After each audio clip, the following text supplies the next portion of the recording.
Welcome to the Digging Deep ATVMX podcast with your host, hailing from Kokona, Wisconsin, riding a CST Tires SSI Decals traveling back Yamaha YFC 450R, four-time ATV Motocross National Champion, number 25, Cody Jansen.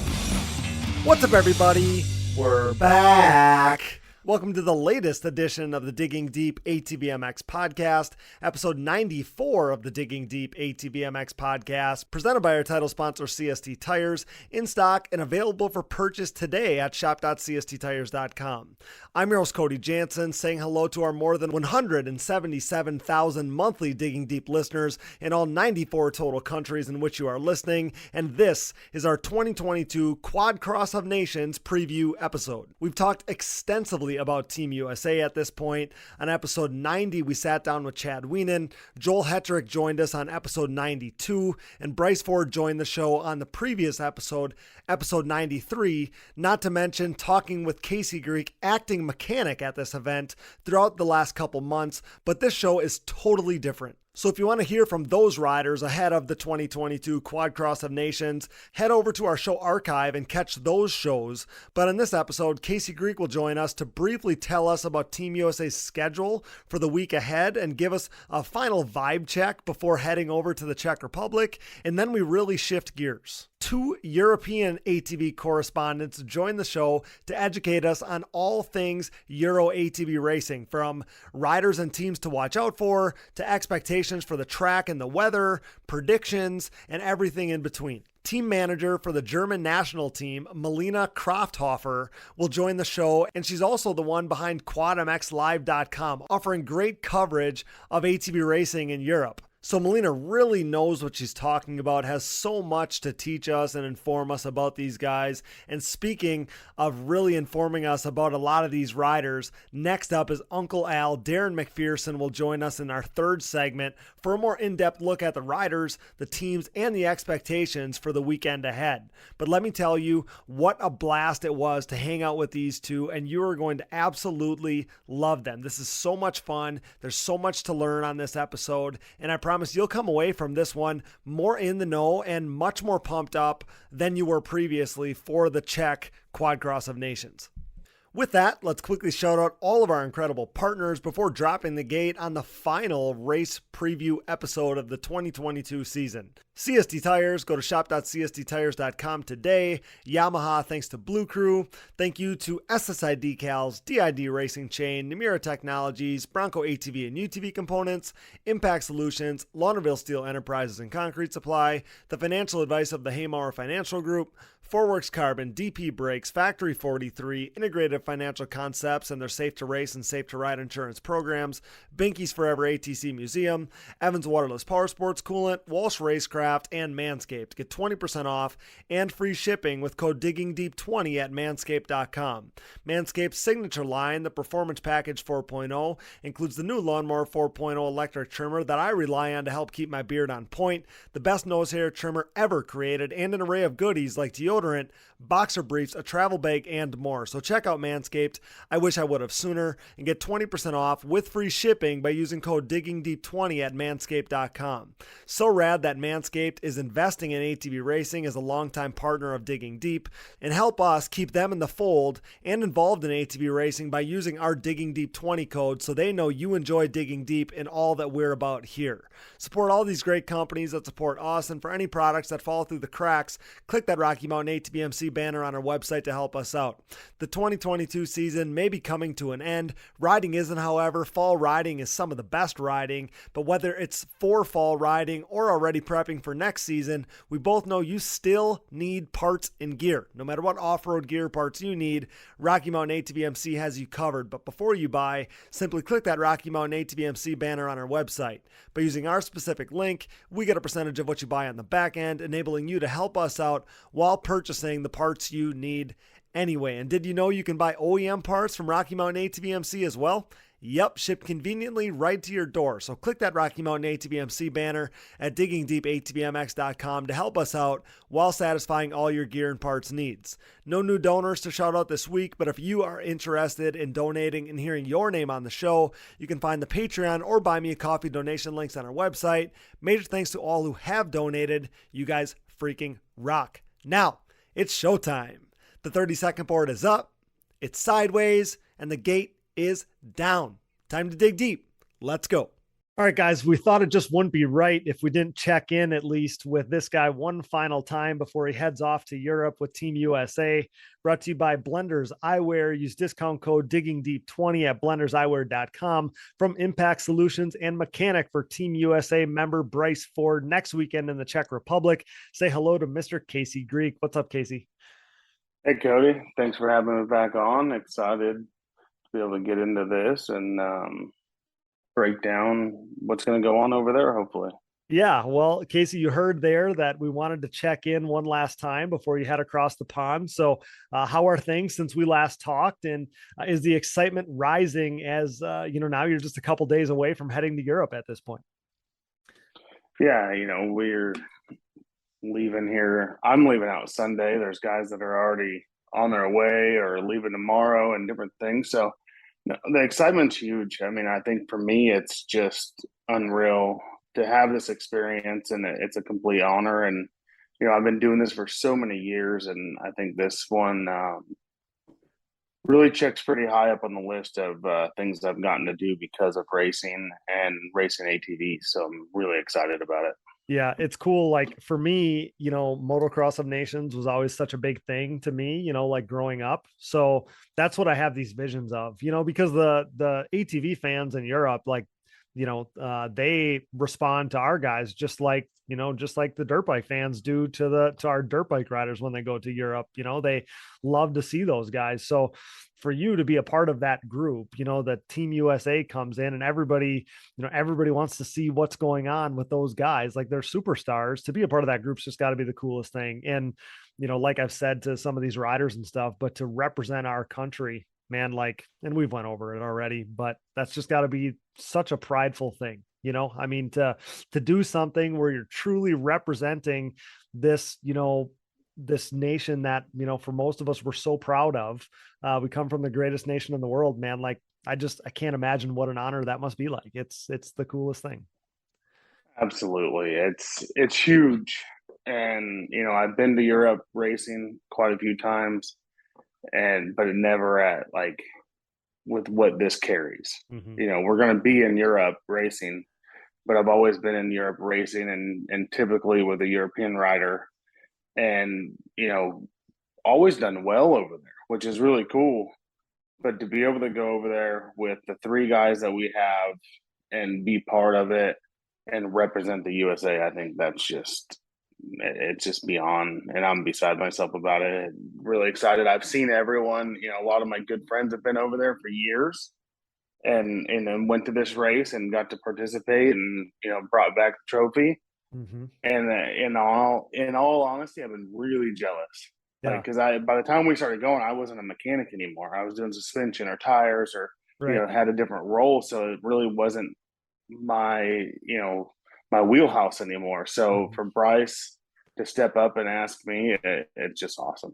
Yeah. And you said on previous shows, but it has to be such a different feeling, than what you're used to basically in recent years. Like I would assume that heading to a race, especially one as prestigious as the Quadcross of Nations, has to be a totally different vibe as a mechanic rather than, like you said, as a suspension guy or whatever the role that you've been in recently. That's just got to be such a different feeling, I would think. And then to think that you're really hands-on, and you are as a suspension guy too, don't get me wrong, but as a guy who's so hands-on now as part of this program, I mean, some of it, a portion of it, a good portion of it relies on you and stuff that you're working on and maintaining. That's just got to be, it's got to fire up the competitor in you, I would think. Yeah. And, Mark Baldwin prepared the machine, which, it couldn't be in better hands. Typically I'm someone that's like a control freak. So I wouldn't like I wouldn't be okay with that. Like if it's my machine, my rider, my machine, I want to build the machine. So there's only a few people out there that I would actually trust in that situation. And Mark Baldwin is one of them. And, I built a suspension already for it. We got a spare step with a little bit different settings. We got some spare parts to make some setting changes if we need to. So it's really cool being part of it in the sense of, getting to prepare the machine while we're there, getting to do the testing before we get to the racetrack, and then throughout the weekend, plus also still being the suspension guy. And at the same time, we do Joel Hetrick's suspension. So making sure he's good and then being able to watch, I think for me, seeing Chad, Bryce, and Joel come together, I helped out with some of the Team USA riding schools and got to see those guys all kind of work hand in hand at Redbud. And I think that we don't get to see that every weekend because those guys are always competitors. Now they're a team. And so even getting to see them at Redbud working together and shutting everything off, even with Cody Ford in there, and Cody will be over there with us, in the corner of Team USA. So it's going to be something that I've never really got to experience. I can't wait for that. Yeah. I mean, what a bonding experience it is. Like we've touched on that with some of those riders before on this show, in recent episodes, actually. What a bonding experience for those guys. And then, when you touch on Bryce specifically, like what a great opportunity for him as far as like learning. He's going to be able to race amongst these guys or basically, they're going to be able to, teach him some things, even if it's not verbally. He's going to be able to watch them up close and personal. I feel like something like this could go so far as springboarding Bryce Ford. I truly believe that. I don't know if you agree, but man, I think what an opportunity for him. Absolutely. I mean, at one point I wasn't sure that this wasn't a demon for Bryce Ford at certain parts of the season. But, now that I talk to him constantly, it seems like we're talking quite a bit and he's preparing, and what he's going to learn and take away from working with veterans like Chad Wienen and Joel Hetrick is just going to be irreplaceable is what it's going to come down to. There's no way to actually put words to it, the value that he's going to gain, and also getting to ride with the world's best riders. We're going to have so many different countries there and so many of all these riders that we get to see mainly in videos. Now we get to see all these guys in person, and we don't get to experience all of them in the States. Our guys don't always get to go over there and do some races. So I've been fortunate enough. I think Joel's went over and done it. Chad, I'm not 100% sure he's ever done it, but we've done Pondezvous and Le Touquet and these different races. We know Chad's done some of the beach races, so he's kind of got his roots in there too, of getting to deal with these European riders, but Bryce has never got to do that. Yeah, for sure. I have to say, after Bryce Ford joined us on our previous episode here, I came away from that conversation feeling so good about where his head was at. I don't know if you heard that conversation we had with Bryce, but he just sounds like he's in such a good place mentally, physically. He just seems so ready. And like you said, at one point, maybe he sounded like or felt like this whole deal was dragging him down, when obviously we wanted the opposite of that, but I came away from that conversation feeling so good. Like, oh man, we're Team USA is totally in good hands with Bryce Ford pulling a third of the team there. Yeah, absolutely. I did listen to the last podcast with him and Brandon on it. I thought, both guys did a great job. I think Bryce got the moment that he needed to kind of explain himself over the exhaust gate and all that stuff. And, really got to calmly and not under the pressure of standing on a podium after you just raced your heart out for 20-30 minutes, and got to explain himself, plus just talking about what he wanted to talk about with going over there and racing and doing what we're doing. So yeah, Bryce did a great job. I actually texted him. That's what I was looking at here. I was just pulling up the text that I sent to him, and I kept it pretty simple. I just said, great job on the podcast tonight. And I didn't get to hear it for a couple of days, but I did listen to it as soon as it came out, and proud of him for that, and really just kind of I think he laid it out there pretty well. I thought so too. I thought he articulated himself super well.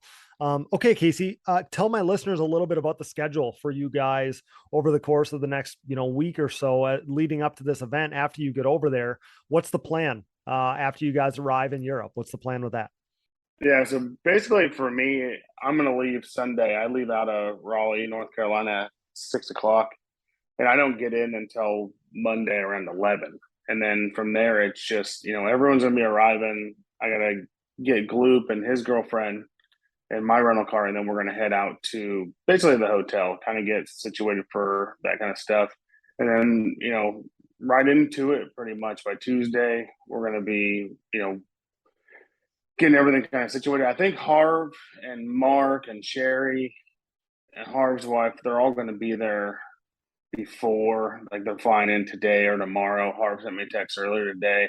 So those guys are going to get in and they're going to probably already be to the container and make sure everything is good. But if not, we're all going to meet up at the container and get everything kind of situated and roll right into Wednesday, which there's a press conference for the riders, team manager, which is Mark and Harv, in Prague. So the rest of us, all the mechanics and crew chief Jody Bateman from JB Racing, we're all going to head straight over to get the machines and go to the track that we're going to test at. Okay. And then the riders never want to come meet us, so we'll do some testing and just make sure the bikes are good. Just do kind of a little shakedown deal on Wednesday. And then pretty much Thursday, we move in, set up, have everything ready to go, qualifying. I think Friday's just tech, kind of moseying around, doing our thing there. And then Saturday, we're going to go into, first qualifiers and then get through qualifying. And then we go right into the heart of the thing on Sunday. Yeah. And hopefully get this thing locked down. Yeah. Yeah, man. It's what an exciting time. So you touched on hotels, right? So you're not like the guys aren't renting like a house or whatever they did in the past. That's not an option for this one, or not what people are doing. No, from what I've been told, I mean, I know we're in hotels is we got our room arrangements and however, where everyone's staying and that kind of stuff, but there was no like big Airbnbs to where we could keep the entire team in the same house or, two close by houses. That stuff, they can't pull that one off. So I know some of the families and stuff are going to have to stay somewhere a little bit further away because there isn't going to be enough room in the hotel that we're staying in. It's going to be fully booked already. All the personnel and everyone, the riders and everyone, we're all staying in the same hotel. That's about 30-40 minutes from the track. Got it. So Casey, if I were to ask you what you're most looking forward to, one aspect of this thing that you're most excited for, what answer would you give me? It's going to sound lame, but it's just the whole experience in a whole. I think when I was younger and I went to Europe a lot more and did these races and traveled all over the world, I took it for granted. Like I didn't care like what I was doing. And now as I've gotten older and I've had different experiences with racing, and I think it's going and experiencing it as a whole and actually taking it in, and for it to be at something this level with the meaning that's behind it, I think that even makes you sit back more and, taking the time at certain points, obviously the convenient points and the right times, to look back or look at it from a bigger picture and a different view than I would have, say, 10, 15 years ago when I was going to Europe all the time and racing. When you do it a lot and then you don't do it for so many years and so many things, from the last time I was over here, I want to say it was 2012 to now, my life is completely different than what it used to be. Back then, it was just me and my wife. We had no kids. We're living in a condo. It's just like super easy life. And now, this is, I don't want to say it's an undertaking on my family to do this, but at the same time, it's a week away from my family. So you look at it with a different perspective. It's a very positive experience and perspective for me, but you really want to embrace it, knowing that, what you're sacrificing with your family and leaving behind to go over there and do it. Yeah, that's life, right? Is your perspective changes as as you become a little older and your life experiences change and where you're at in life changes. Yeah. Your whole perspective changes. So that doesn't come as a surprise at all. So just stoked that you get the opportunity to do such a thing. Yeah, everyone's asked me, and 100 times, and now that we're really getting close to it, I get texts here and there, hey, good luck overseas, and can't wait, to watch you guys, and this and that, and I've made some new friends kind of here locally that have no clue what racing is, and I'm like, hey, I'll see you guys in a week, and they're like, well, what do you mean? I'm like, oh, I'm going to Czech Republic. They're like, Czech Republic for what? It just beyond their perspective of how all this would actually come together, and they don't know anything about what I do or what I've done. Right. They're just what I quote unquote call normal friends. Yeah. And so they're blown away that I'm going to get to go to Europe to go race and represent our country, and trying to explain to them how it's selected and all the different things that goes on. So, it's a complete honor. Yeah. And I've said it a million times, I can't thank Bryce enough, and, the entire Ford family, and Jay, Jay's a big key to this. If Jay said no, right, then I don't get to go. Jay, the owner of Impact Solutions, of course. Yeah. Yeah. And so, he never even batted an eye. He was like, I'm like, well, I want you to go too. Like, you're going to go, right? And he's like, I don't know. He's going back and forth about it. And, at the same time, he's good with me being there because I can help Joel too. If Joel needs anything or needs, a click here, a click there, or whatever it is, then I can get in on that and help Joel out if he needs anything like that. So, I got to say thank you to him for being so cool about it and not even sweating it and just letting us go and never even second guessing it. Mm-hmm. Yeah, for sure. Of course, he's a big aspect of that too. So Casey, this is typically where I'd ask you, if it was a normal race, I'd ask you if you got any predictions for this thing, but I don't know that we can really go there because we've said on previous shows, like, you don't want to jinx anything or anything like that. We get into some of the riders and teams to watch for on upcoming segments. So stay tuned for that. But yeah, what do you predict for us? I feel like if we can, if we can just do what we're capable of doing, we kind of control our own destiny. We'll be just fine. We'll get right back to the show, but now a word from our sponsors. And thank you for listening to these ads. Without these great companies, none of this would be possible. Show your support for the people who support us. We used to speak of a CST takeover, but now 2022 is the year of CST supremacy. CST's Pulse MXR tires are the choice of Joel Hetrick, Jeffrey Rastrelli, and Nick Janusa, meaning CST tire riders are in contention for Pro Class wins and a possible podium sweep every time they hit the racetrack. CST tires are also the official tire choice of the Digging Deep ATVMX podcast, but you already knew that. I, your host Cody Jansen, helped pioneer the CST takeover with Pulse MXR fronts and white label soft compound rears on my way to back-to-back national championships and a Pro Sport podium to cap off the 2021 season. The Pulse MXR tire, available in soft and standard compounds, offer the highest level of traction, most predictable cornering, and superior wear characteristics when compared to the competition. Did I mention they offer contingency payouts as well? Visit shop.CST Tires to join the CST takeover today or prepare to be beat by someone who did. Joel Hetrick, Jeffrey Rastrelli, Nick Janusa, myself, and so many more believe and trust in CST Tires. Do you? You already know we're Team Blue Crew now more than ever here at the Digging Deep ATVMX podcast.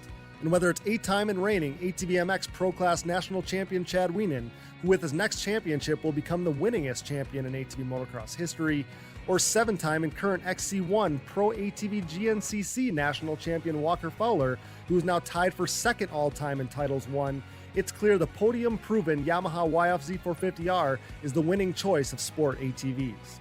This continued and unprecedented success for the Yamaha YFZ 450R, its unrivaled quality and performance, and the undisputable fact that Yamaha is the leading OEM supporter of ATV racing has resulted in an ever-growing Yamaha takeover within the sport quad market. Best yet, Yamaha's Blue Crew Racer Support Program is back and stronger than ever here in 2022, meaning Yamaha riders will once again cash in on payouts and prize opportunities, including a chance to win a brand new YFZ 450R.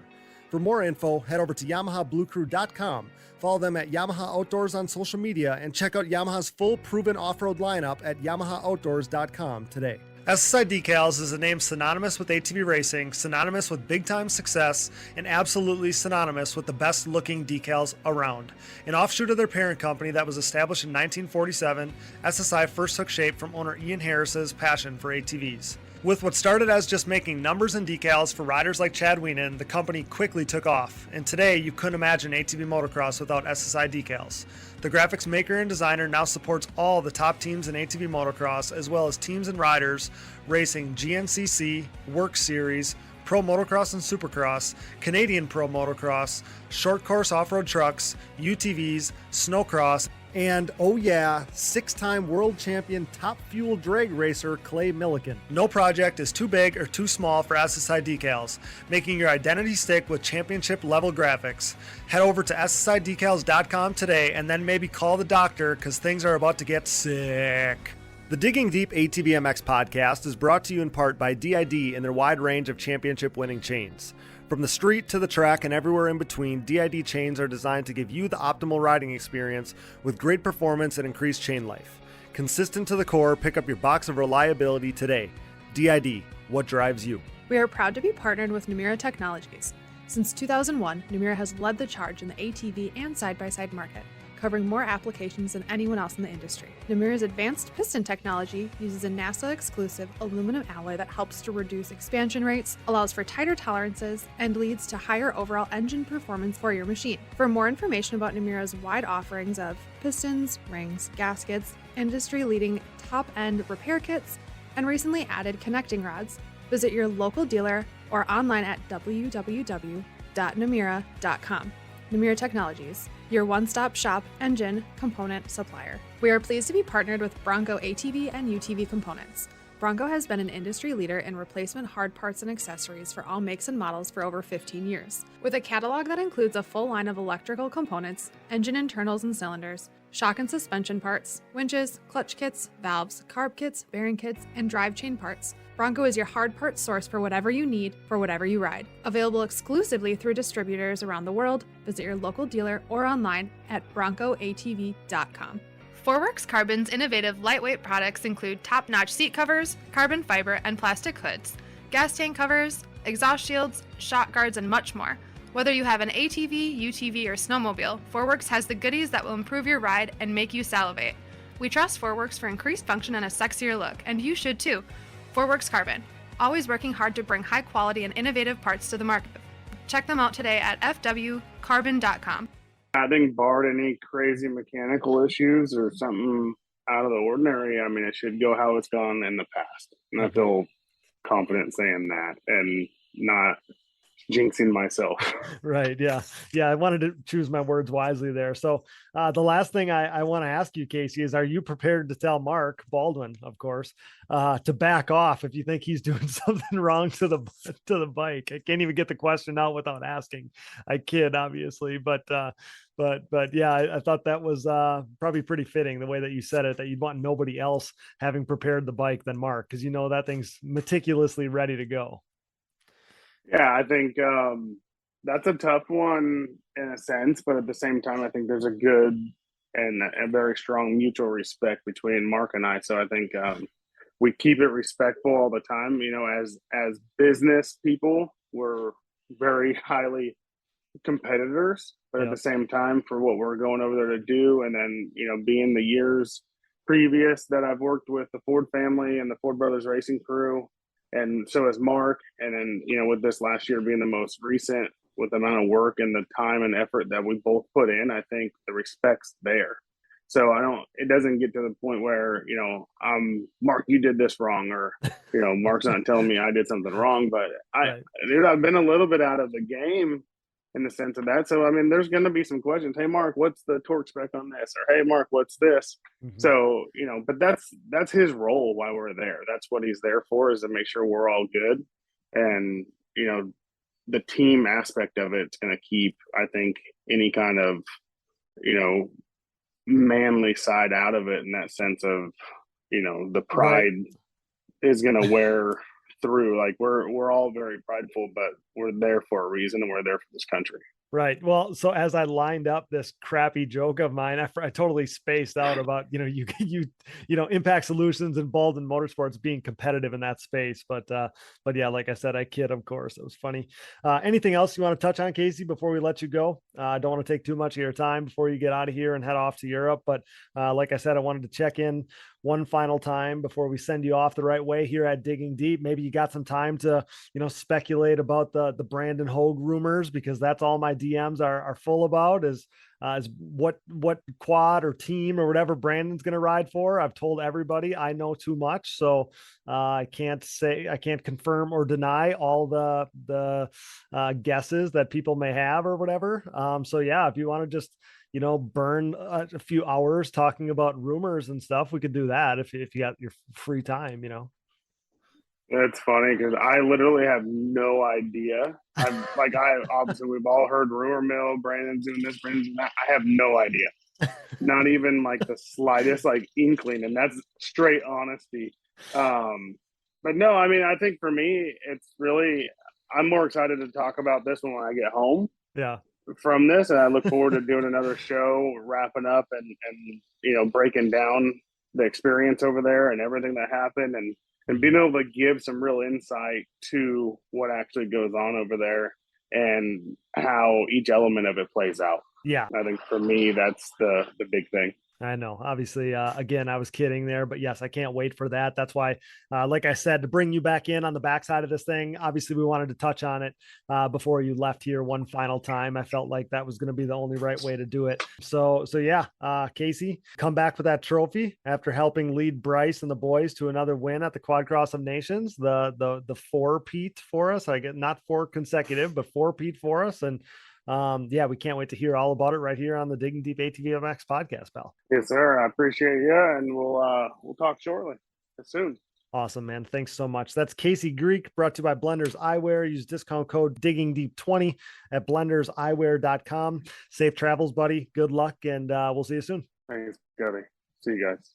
All right, guys, this is us now shifting gears. We'll still talk plenty of Team USA, so don't worry about that. We'll talk Team USA and the Euro fans' feelings towards the Americans, but let's dive in wholeheartedly into European ATV racing now. So from Team USA, we go to Team Germany. Enjoy. All right, guys, in an effort to offer you some balanced coverage of this year's Quadcross of Nations in the Czech Republic, we are joined by a special guest here tonight, brought to you by our friends at Launderville Steel Enterprises and Concrete Supply, your go-to full-service steel supplier of new and surplus steel, aluminum, and stainless steel products. See all that they have to offer by visiting laundervillesteel.com today. It is my pleasure to introduce from QuadMXLive.com, the team manager of the German national team for this year's Quadcross of Nations. Say hello to Milena Krafthöfer.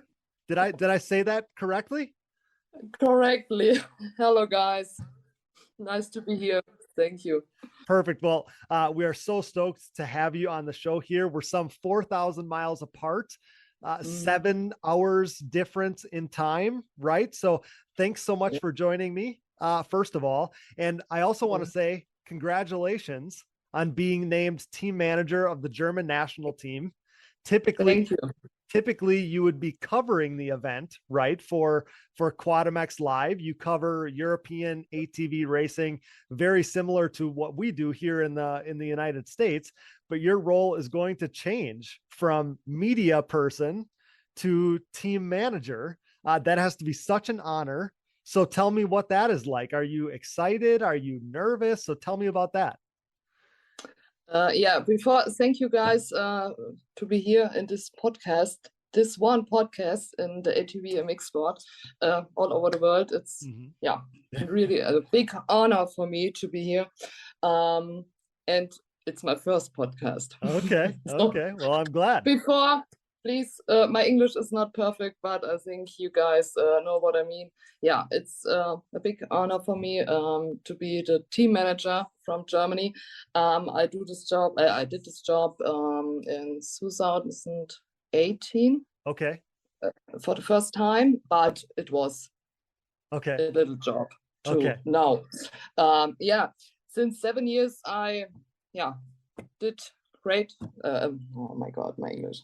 No, you're good. Uh, So Yeah. tell me, like, I guess my next question was, you know, I believe you guys didn't have a ton of time to prepare, right? So I'm sure it's been a crazy few weeks for you and the team, but as team manager, like, what all goes into it for you? What are all the tasks that you have to do as team manager? What is that like?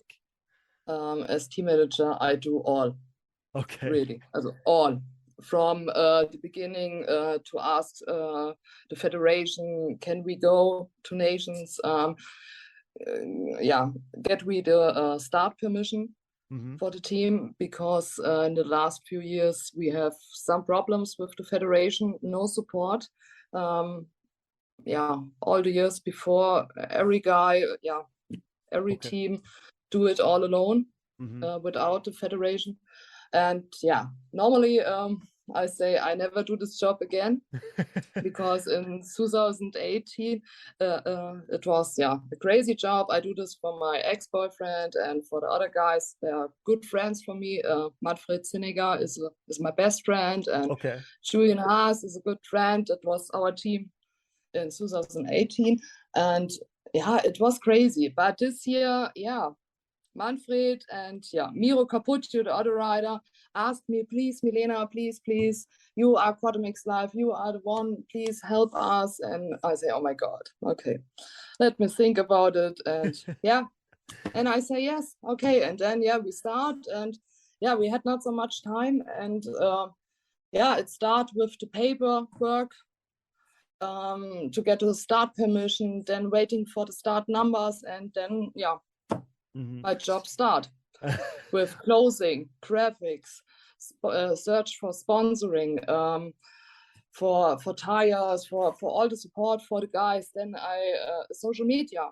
It's me. That's Team your Germany thing. on Facebook and Instagram. It's me. Like QuadMXLive. It's just me. And it was crazy.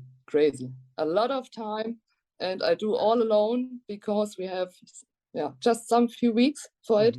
But I think now it's okay with Team Germany. We had a big reach. I think the biggest support ever for Team Germany. Wow. Because of that, thank you for all sponsors and guys who support Team Germany. That's awesome for you, right? That's credit to you for all your hard work. At the same time, I'm assuming it would be very hard for you to say no when offered the position, because I mean, it's the few things you love. I mean, by being friends on social media or following you on social media, you're very much into the ATV thing. You love it just like we do. And then you love your country as we do ours. So when you put those two together, it would be very hard to say no to an opportunity like this. Yeah, and Miro Cappuccio, it's the first time for him to be at Nations, and he say all the time, please, Milena, please help me. I want to ride with the US boys. And I say, okay, Miro, we did it. We made it. Yeah, that's awesome. Well, what about on race day or on race weekend? Then I'm sure then your role a little bit as team manager changes to some different tasks. So what will be expected of you on race day? Before I go to Gramolin next week on Wednesday, to be there to prepare the tents and all the stuff. And then it's my job, to be there for the guys, to support them, to help them for the mental training, to be here. In your head, no pressure, and go to the jury and try to do a little bit QuadMXLive. That will be crazy next week. I was wondering that. on how you would be able to try to cover it as best you could while being the team manager. A lot on your plate there. But also, I don't know yet. We will see it next week. Right. Maybe. I don't know. Right. You'll just have to figure it out as it goes. The one thing that you do really bring to the table, a strength of yours, is the fact that you're a rider yourself. So as you were just talking, you know, to keep these guys from getting in their head or nervous or whatever, or you can even talk strategy with these guys, you can do all of that because you're a rider yourself. I assume that, I mean, like any of us, when you're thrust into a role like you are, you just rely on this love and this background and all the knowledge that you have for this sport, right? So you just, I'm sure it comes natural almost. Yes. Before I start with QuadMXLive, I'm a quad rider, a woman quad rider, but in Germany we have no woman class. And then 2 years later I start with QuadMXLive, and I try to do everything: quad riding, QuadMXLive, team manager from Manfred. I help him a lot, and but I think it's good to have the experience from riding, and give some tips to the riders, and you here you would say you wear many hats. You know, you can wear, you know about being a rider, you know about being a team manager, you know about the sponsors and all those things, and then you bring the social media part of it to the table as well. So yes, you're obviously a valuable asset to Team Germany, so that's awesome for you guys. So the next thing I wanted to ask was geographically, right? Germany, where you're from, your home country, is a country that borders the Czech Republic, correct? So how far is the racetrack from where you are now? 4 hours. Oh, it's okay. Oh yeah, that's not bad at all. No, I say all the time, all under 6 hours to drive, it's easy. Okay. Oh yeah, 4 to 6 hours here in the United States. Obviously, this is a pretty big country, but 4 to 6 hours is a home race for us. So So have you been to this facility, this track before? Please again. Have you been to this track before? No, I never was there at this track. I don't know this track, but many guys told me from this track that it's a hard pack track, not so difficult, not so deep like Sweat. Okay. The last nations where the US boys are there. Yep. Were there. And really fast track. Okay. That's what it looks. We will see. I think next week we will have good battles, because every rider have to the chance to be fast. And well, I'm excited. It's the best. I mean, that's what makes Quadcross of Nations so awesome, is that it's the best from each country, right? Or it should be. So you put everybody together on these different tracks. That's what makes it so cool, such a notable event. And I wanted to ask you if you knew this track or if you had ever been there before. What about the weather? How is the weather there right now? Like, what is the weather going to be like when our guys get over there? Actually, my phone tell me on Wednesday a little bit rain, but then Saturday and Sunday we have sun. Okay. Not so warm, but sun, and that's good. I think we have the best conditions next week. Good. For the race. Good. And what about temperatures? What are temperatures like? 11, 14. Okay, so that must be decreased in Europe. I don't know. Yeah. I think that's comfortably like 50s or 60s here. So pretty comfortable, I would think. When you go outside, do you wear would you wear a sweatshirt or a hoodie or something? Hoodie. A sweater? Yeah.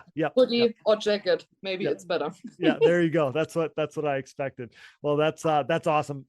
Great weather is what we were hoping for. So that's a good thing. So you were able to meet and interact with Team USA at past Quadcross of Nations events. So yes. I was going to ask you how European ATV fans react to our American star riders making the trip across the pond. yeah, all guys in Europe are so excited for the US boys. I remember for the first time in 2017 in Cingoli, Italy. It was the first time for me too at Nations, and then first time to meet the US boys, and it was, oh my God, all guys are crazy, nervous. Oh my God, can I go there to the tent? Or I don't know if they talk to me or not. And it was crazy. And since this year, since 2017, all guys are totally nervous. All riders are nervous. Oh my God, the US boys are coming, and I go to Nations. Oh my God, and yeah, all excited, and the fans too.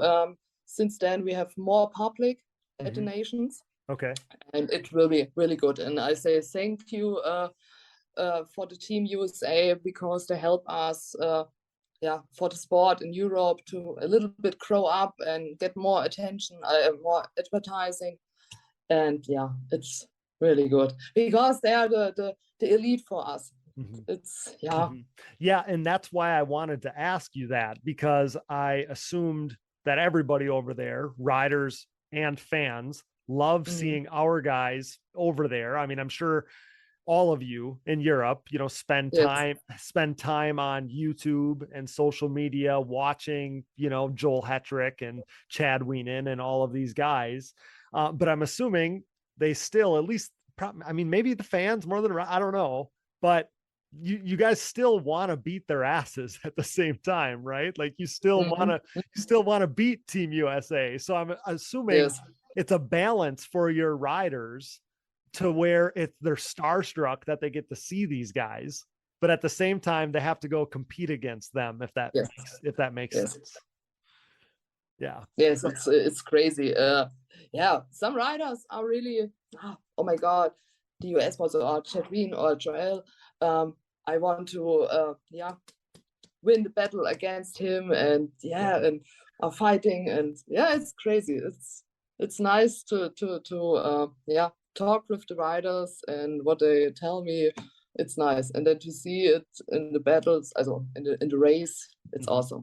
It's awesome. Yeah, that's cool. So in most people's minds, and I think that you would agree with this, because based on what you're saying, Team USA comes in as the favorite to win this event. Yes. I don't think I'm breaking any news there, but after that, you are much more familiar with the rest of these riders than we are here. So in your mind, who are the riders and teams to watch for that could best challenge Team USA? The same question asked me rip it up. Oh, okay. A few days before. Okay. We have really good teams. I think, Team Germany, it's my favorite for the second place. Hey, you gotta say that. You gotta say that. But it's crazy because we have really good riders in Europe, fast riders.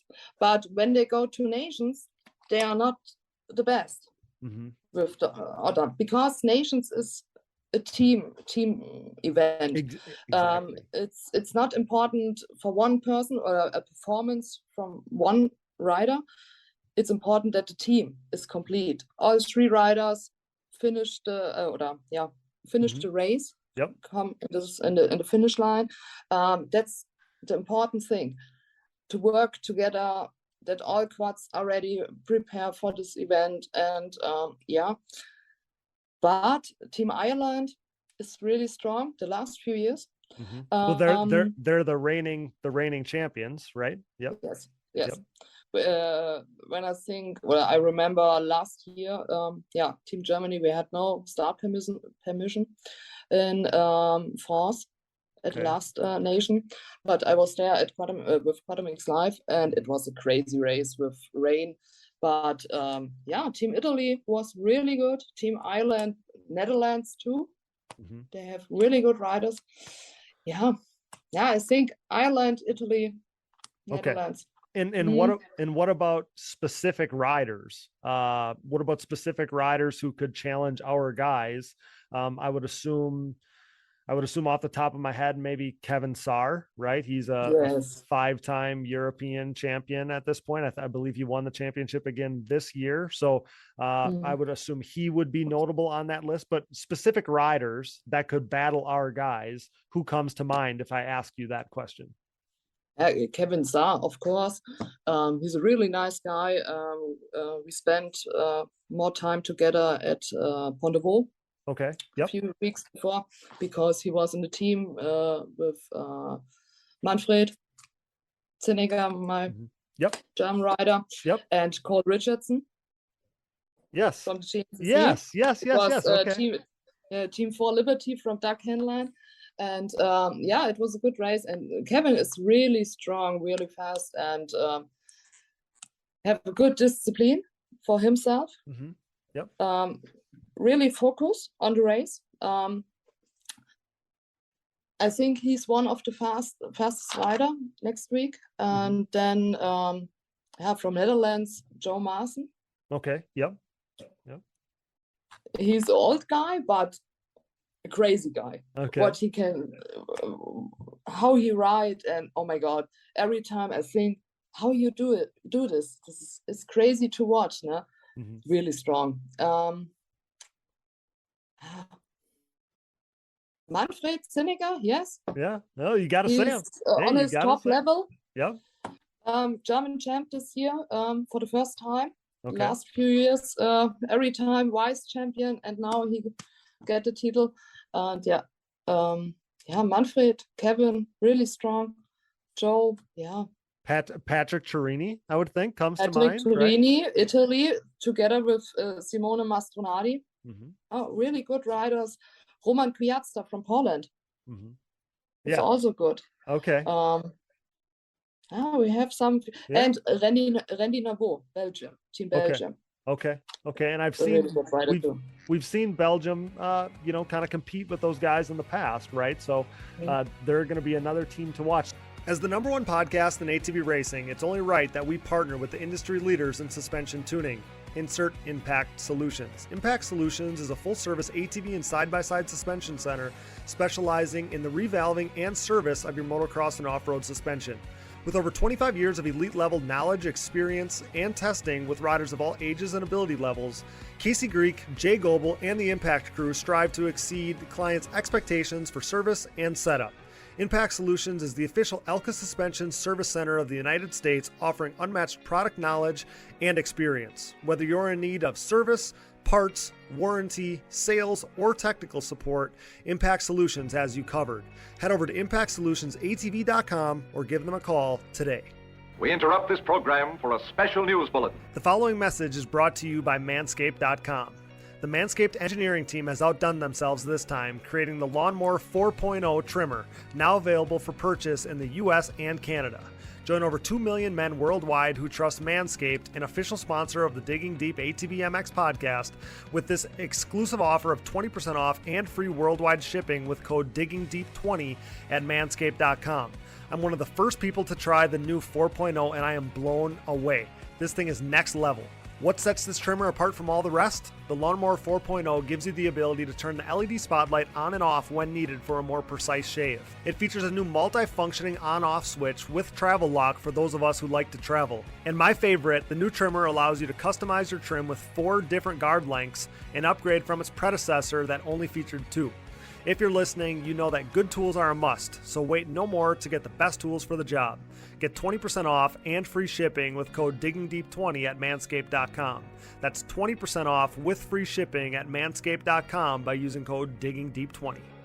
Hey everyone, this is Larry Mills, president of DP Brakes North America and proud partner of the Digging Deep ATVMX podcast. We at DP Brakes are a longtime supporter of ATV racing and the world leader in sintered brake technology, dominating the ATV world for decades by supporting the best four-wheeled racers on the planet. This year's lineup includes Jeff Rastrelli, Mark Baldwin and Baldwin Motorsports, Ford Brothers Racing, Nick Janusa, and many more, including Mr. Digging Deep himself, Cody Jansen. Plus all the top 17 GNCC pros such as 7-time champion Walker Fowler, Bryson Neal, Hunter Hart, Cole Richardson, Jared McClure, Adam McGill, and previous champion Chris Borich. These top riders continue to appreciate the high performance and impressive durability that their DP brakes have to offer, products that ultimately help place them on top of the podium week after week. DP brakes are available through www.dp-brakes.com, or you can purchase them through your local Parts Unlimited stocking dealer, or you can even message us, myself, Larry Mills, or DP Brakes on Instagram or Facebook. And if you have any questions about product or sponsorship support, please ask us. We are waiting for you. Join the best ATV riders in the world equipped with DP Brakes, and have a great year, everyone.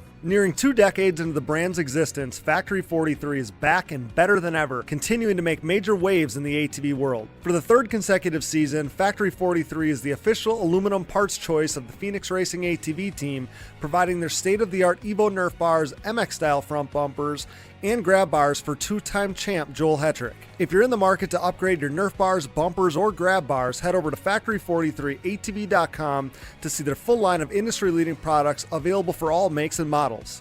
Head over to factory43atv.com today. Success in the ATVMX world is similar to what creates financial success as well. The right people, the right advice, and more importantly, hard work and the benefit of an ongoing relationship as situations change and adversity is experienced. Do you have the right financial advisor to help you reach your goals? Haymauer Financial Group can create a personalized, goal-based plan to help your family prepare for whatever life brings.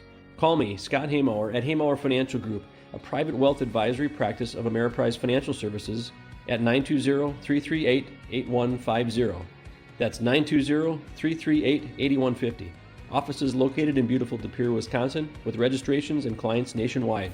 So Kevin Saar, the one thing I did want to ask about him is how he's viewed over there. Like, do people view him like the Chad Wienen of Europe, with all these championships and dominance, or is it not necessarily at that level? You would know. That's why I wanted to ask.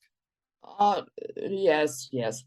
It's like the same like Chad in the US. Okay. Kevin for us here in Europe. Yeah, every country have his own champ, yes, but Kevin is really strong the last few years. It's amazing. Okay. Yeah, and that's what I expected you to say, was that he was kind of the guy over there, right? Yeah. And we've seen that. He's been the guy to kind of compete with our guys, closer at least with our guys at some of these races in past years. So speaking of riders to watch out for, we saw Vitek Nikenyek come over here last year and compete in the full US ATV motocross series. And then we saw Patrick Chiarini, as I just mentioned, come over here and do this year. Both European riders, really impressed, running right around the top 10 at our races over here. And I said every weekend on these shows, I guess maybe not every weekend, but I said a ton of times on these shows how impressive it was that they came over here on tracks that they had never rode before and really did well on our tracks. So what was your reaction to seeing those guys come over here and do as well as they have? I'm assuming you loved to see that. And kind of touching on what you said before, the US guys coming over to Europe and helping European ATV racing grow. It's been awesome because they've kind of laid the path for European guys to come over here, which we also love. So it's been a two-way street, but I wanted to ask you how much pride or how cool it was to see these guys come over here and compete with our guys and do really well. It's for all of us in Europe. We wish this journey or this trip, everybody to go one time to the US to ride there one race or the complete season. It's amazing to watch. It's when you see Rip It Up films or the other girl who go live on Facebook. Oh yes, rated MX. I mean, yep. Yes. Rated MX. Michelle. And you see the guys, Patrick Chiarini or Paolo Galizzi, the other Italian. Yes. Or Mark Mclennan was there. Yes, he was from Ireland. Irish Red team. Bud. Yep. And you watch and look, and say, oh my God, you know these guys, and they can ride there. It's so crazy. It's nice. That's Next so cool. year you will see me in the US. Really? Yes. That was the question I was going to end with was, are we going to get you to one of these things and have QuadMXLive at a US ATV National? It was the plan last year. No, the plan was before pandemic. Okay. To go to the USA for one race, and then pandemic. Right. Yep. And this year, I helped my best friend Manfred Zinneger to get the title, and we talk all the time about how it is to go there. One race. Milena, what do you think? With QuadMXLive, and I say, it's a big dream, for everybody in Europe to go for one time there. Yeah. And he had birthday in June. Okay. And I gave it to him on his birthday and spent him this trip next year. I wrote with Chad that he can rent a bike, rent a quad. Yep. And his dream come true and my dream too. Wow, how cool is that? We are coming next year. How cool is that? So which event do you plan to come to? I don't know. Before we talk about Red Bud, but when we see the videos from Red Bud, okay, maybe we have to change the plan. We will see when you have the race schedule. The schedule, yep. Yes, yep. For next year, and then we decided. Yeah. We will see. Awesome. Which track. Awesome. But I think not Red Bud. Well, Red Bud, sure. I mean, it's the best track here, but it does get very rough, no doubt about it. We saw Mark probably question, that he came to that one of all of them. But yes, that'll be so awesome to see you here and the fact that you made that happen for him is just the coolest thing. Yeah, I think it will be an awesome trip that we never forget. Yeah. And all the years I talk with Ribbit Up Films, and they say all the time, QuadMXLive, please come to us. And I say maybe one time. And and now I think, hey, we are young, why not? It's the best time now, and so we come next year. Yeah, there you go. Well, that's amazing. Well, and it's good for the sport at us and for QuadMXLive. And I never thought before that QuadMXLive would be so big. I start with this idea just for the German championship, and now I'm in complete Europe. I'm at Pont de Vaux, at the French championship. I was in Italy, in the UK, Netherlands, everywhere. Mm-hmm. And I say, okay, I have to go to the USA. Yeah. Well, that is, I mean, some of my motivation to for this talk and to have you on the podcast was because what you do and what I do, it feels so similar to me, because I feel the same way. I feel like, well, if I'm not, getting people ready for this Quadcross of Nations race, like who else is? I mean, we all know Gloop and Rip It Up Films, doing the videos and everything. We know, I mean, everybody does their part, but like you, there's just things that I try to hit on that are different than other people, so it's like, I feel like I'm doing a disservice to the sport if I don't do my part. And I know you feel the same way. I thought the same thing. I'm like, man, I can't believe we have people listening to this podcast right now in 94 different countries. I don't even know 94. I don't even know 94 countries. So it's wild, but credit to you for all your hard work. Yeah, you did a really great job too. And it's good for our sport. And I know that many guys from Europe listen to your podcast and it's really good. And I think everybody who did a little bit for the sport helped the sport, and actually we have a big reach for the quad sport in the world. And next week I think it will be awesome. Yeah. And actually when I see on my site QuadMXLive, okay, 80,000 reach people. Yeah. On my little side, and I think all the time, okay, I'm not professional. I don't get money with this, and I think it's just me. I'm a little girl from Germany with her phone. Yep. It's not a professional live stream, not like FME Sidecars or FX Action from Italy or MXGP. They did a really great job, but it's not the same like me. Yeah.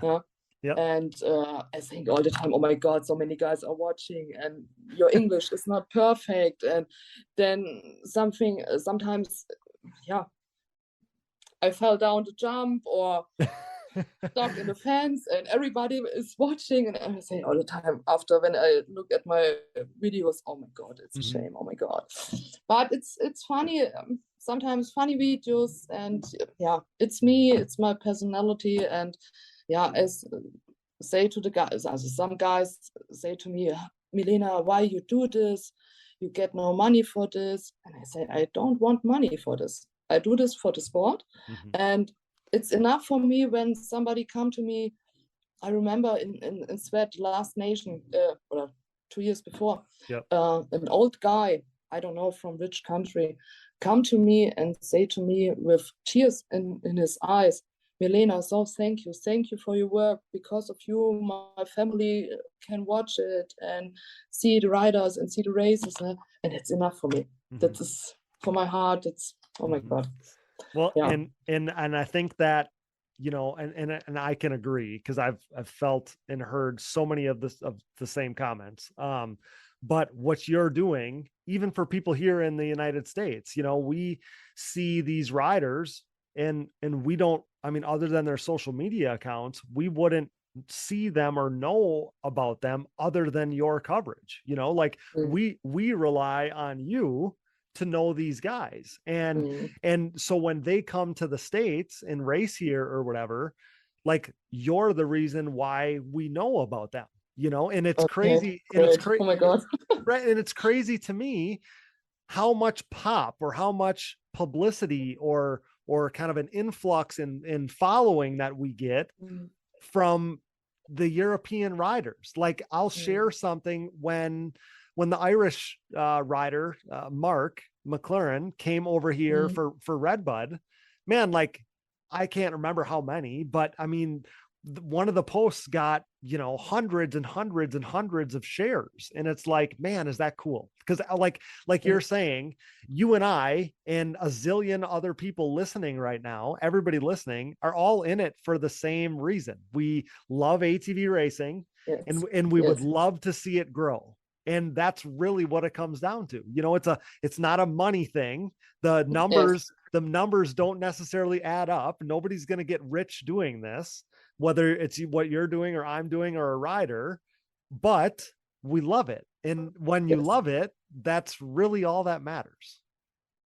Yeah. And because of that, in some videos or in my videos, you see me crying or screaming because that's me, because it's passion, it's love for the sport, and we need it because in the I think 10 years before we have another European championship like now, and we need riders, we need more advertising, we need more public. I think now it grow up, and it's nice to see it, that more people come to the race. Or like this year at the German championship, it was like a European championship. We have full gates. Sina Willman and me, we do a lot for this, that we have a lot of riders, but we have, 6 or 7 countries at the start gate. It was amazing and full gate. And now everybody come to me and say, oh, Milena, next year I come to the German championship. I say, okay, why? Yeah, it was crazy this year. I follow the German championship and next year I come. Okay, now we have, 40 riders for next year. I don't know how it works. Wow. Well, okay, but all want to come to us and it's good. And so I see, okay, it costs a lot of time for the sport to do this all. But when you see this, okay, it works. It's so nice. It makes it all worth it. It makes it all worth it. Yeah. Well, that's amazing. That's a credit to you. Like I said, for all your hard work, for everything you do.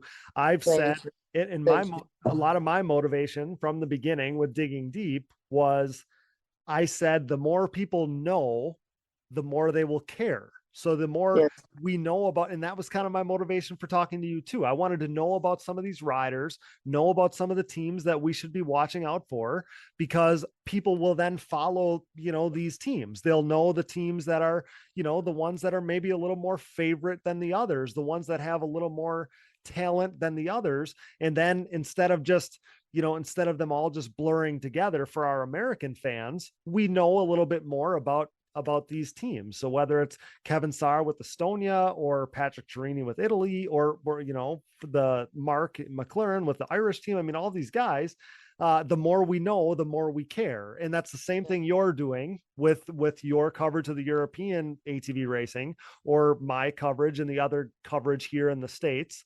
The more our fans can know about the sport, the more they're going to care. And so that's a credit to what you're doing at QuadMXLive, because single-handedly you're helping the sport over there, and that's just an awesome thing. So I know you're getting from a lot of people, but credit to you. You're doing a heck of a job. Thank you. But my English just do it, or have to go. Wait. My English need to be better. Yes. No, you were awesome. I can't thank you enough for doing this with us and joining the show here. Can't wait to see Chad Wienen, Joel Hetrick, Bryce Ford line up over there against your guys next week and against the rest of the riders. Yes. We obviously want to see our guys win. That goes without saying, but we're also wishing you and your team the best of luck next week. Thank you, Milena. I can't thank you enough for joining Digging Deep. And I hope that we can do this again, whether it's when you come back to the States or come to the States for a race here or whatever, to talk about that. But I definitely want to get you back on. This has been so much fun. And I can't thank you enough for your time. I know your schedule has been so busy with the race and everything else that you do, but we appreciate your time so much. Thank you so much. And sorry for my English, but yeah. No, you were great. Every time the same, before a race or before the podcast, you have so many ideas in your head and you know what you have to say. And then in this moment, you forget all. Hey, it's like blank in your head. It's so, wow. But it was amazing to be here in your podcast. I say thank you so much. And I hope for a good race weekend next week for all the world, the quad sport. I wish good luck for Team USA, but more than for my team. Right. Hey, I was gonna say your English totally good. This has been so great. I was literally so I get nervous before every one of these interviews, even when it's somebody I've talked to 100 times, because I want it to go perfectly. I want to get the points across and I want our listeners to get something from the conversation. So I get nervous for all of them.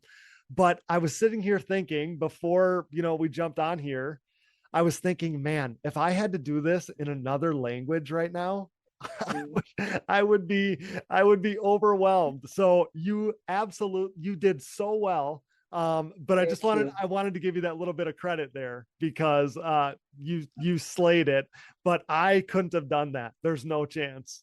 It's great. So wait. When you are more on the race and more you have to talk in English. Yeah. And it will be better. Yeah. But when the winter season is no race, right, and then you start the new season and you have to talk in English and you stand there and oh my God, what it means. Oh my God, wait. And then sometimes I spoke so many different things and other guys are laughing about me and write me, Milena, what you told there? And I said, oh my God, I don't know. Yeah. It's crazy, but it's funny. It's that's QuadMXLive with the awesome. funny English. there you go. Hey, it was great for us. Thank you so much again for being here. Wishing you all the best of luck next week, safe travels and everything else, and can't wait to do this again. And we see us next year in the USA. Yeah, can't wait. Thanks so much. Thank you. That's team manager of the German national team, Milena Krafthöfer. Got that right? Yes. Of QuadMXLive, as we ramp up our Quadcross of Nations coverage right here on the Digging Deep ATVMX podcast. Thanks so much, Milena. Thank you. Bye-bye. Man, Milena is awesome. That was so much fun. And if you enjoyed her, you're going to enjoy our final guest tonight just the same. Let's head up to the UK for our last stop on the pre-race tour. Enjoy. All right, guys, our final guest tonight is the perfect way to conclude this, our Quadcross of Nations preview episode. He's plugged into both the US ATV scene as well as the Euro ATV scene, brought to you by DID Racing Chain and their 520 ATV2 X-Ring chain. You could call him our European ATV correspondent. Say hello to Mr. Darren Mcpherson, aka Uncle Al. What's up, buddy? So great to have you join me on the show here all the way from the UK. How you doing? Yeah, I am so honoured and privileged to be able to talk to you. It's this is a bit of a dream for me. Yeah, I've listened to you for a long time now, and yeah, this is dream come true for me. Well, I thought that you were the perfect guy to talk to. You know the European ATV scene. You had a good time with the US guys a number of years ago, right? So you know those guys as well. So I thought you were the perfect guy for the job.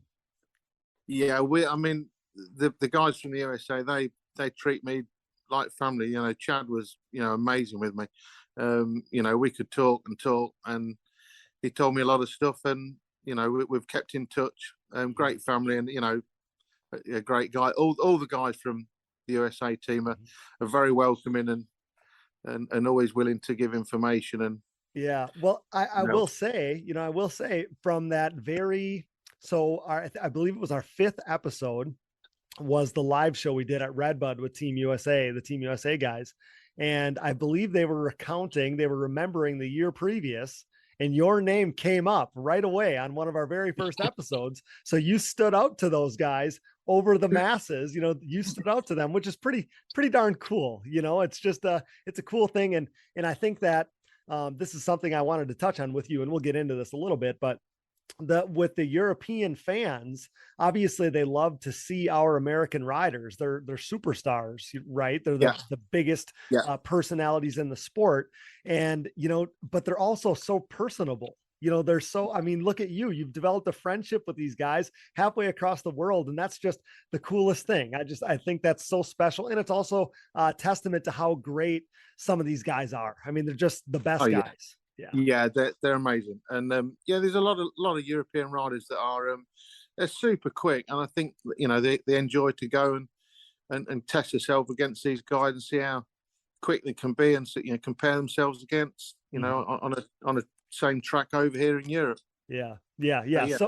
So we're just a few days away from the 2022 Quadcross of Nations at this point. So tell me how you're feeling. I'm assuming you're not going down there, because that's a hike for you, right? That's got to be 1,000+ miles, I would think, down to the Czech Republic from where you're at. Yeah, well, ordinarily would be going. Okay. But this year I've taken a bit of a distance from the racing, but I followed the Americans, and I've followed the European Championship, which has been interesting to follow. But I've also online followed the British Championships and the Irish boys. The Irish boys are super. You need to keep an eye on those. It's great racing. They've got a really, really strong following in Ireland, which you'll see the team that they take out there will be they'll be punching at the front. Yeah, and you've had some connection to the Irish guys in the past, right? I've seen you wearing some Irish clothes and stuff, right? And we have a little connection to them with Mark Mclennan, right? Came to Redbud this year and stuff. And I think I saw you maybe even making a couple comments on those posts, right? So I knew you at least had some connection to those guys, and they come in as the defending champs. So, I think the US guys are probably, top of the mountain, but the Irish guys come in and until they're knocked off, they're big guy on campus kind of thing. Yeah, the Irish boys are. Again, I visited Northern Ireland once, and we got treated like one of their own. They were very good to go and visit, and the hospitality was second to none. We stopped with a friend called Johnny McKnight, and he treated like one of our own. the Dillon family are an amazing family to be involved with. Two brothers that are super quick. Ross Dillon, the younger brother, you will see him at the Nations one day. There is no doubt about it. And we've seen them riding some of Chad's bikes, right? That they've ridden some over here with him, doing some training and stuff like that. Dean, right, is his brother's name. So we have a little bit of connection to those guys. So we have seen those guys do well. And I guess one of the reasons why I wanted to, I know that, you're a fan of what we do. And so we had some connection, obviously, but I thought you'd be the perfect guy to sit down with me and talk about this because you have a lot of knowledge of the American stuff. You played Digging Deep Fantasy with us and did well doing that. And then obviously you have so much knowledge on the European guys as well, following all the different championships and stuff. So let's do a little predicting. So I'll ask you, much like I asked Milena in the last segment that we did here, who are the teams and the riders that we should watch out for this weekend? So if Team USA comes in as the favorite, which teams and riders could best challenge our guys? Now, interesting question. Now you've got, for me, the Italians are going to be super strong. I think if they have a little bit of luck and, I think they'll be super strong. Patrick, who has been racing in America, he'll be super quick. Paolo, I'm not sure my pronunciation. Paolo Galizzi. Yep. Yeah, he'll be super quick. And then Mascherati, he raced back in the last one, which was Denmark, but they'll be quick. The Italians, keep an eye on the Italians. I think if they could put a good run together, then yeah. And don't you think with riders like Paolo Galizzi and Patrick Chiarini, they don't look at the Americans, they've been racing them. I mean, especially Patrick Chiarini, but they've been racing them. They're not going to look at them like, oh, there's the Americans, kind of like some of the other guys. I mean, that stands out as a little bit of an advantage to me, kind of. Yeah, they'll be getting stuck in. They'll be keep an eye on them. I think. I'm not sure in which order I'd put these in, but the Italians will be strong to watch. Okay. The Netherlands, keep your eye on the Netherlands. There's a rider in the Netherlands called Joe Masson. Okay. I'm a huge fan of Joe Masson. Okay. Because when I was riding a 250, pre-lockdown, so I think the year before lockdown, and we knew he was over racing, and I got to speak to him in the paddock, and he said, "I've been watching you all day on the 250R." So why have you been watching me? He said, I'm a huge fan of, I said, I've got a collection of 250Rs. That was it for the next 2 hours. We just spoke about 250s. Yeah. So Joe, super quick. I think in the last, not the last one, but the last one that we went to in the Nations, he led, I think, one of the races. Okay. And he pushed the front on all of them. He starts super quick. So keep your eye on the Netherlands. They're not out there to make the numbers up. They're going to be quick. Joe Masson especially, he'll be super quick. Okay. And let me ask you one question before you keep on with your riders to watch. So you've been to these Nations races. You know what the atmosphere is like. You know what the crowds are like. So how do you think? Because obviously you're a listener of our show. We've been talking about Bryce Ford and all the stuff that he's been dealing with. So do you think that crowd is going to be easy on Bryce Ford, or is it going to instill pressure on Bryce Ford? What do you think about that? I'd like to think they're nice and easy with him. I know if I was out there, I'd be excited to see him race. I've got one of his. I think I've got Cody's shirt. Okay. I think I've got Cody Ford's shirt, which is in my collection.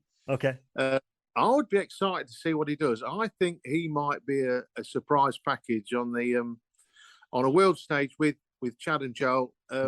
Maybe some of the pressures away from home racing. I'd be quite excited to see him race, and I think he might be a little surprise. I think so too. I think so too. I think he's going to come out swinging. I really do. I think you're exactly right. I think some of that pressure was self-induced, and he admitted that. Our listeners heard that.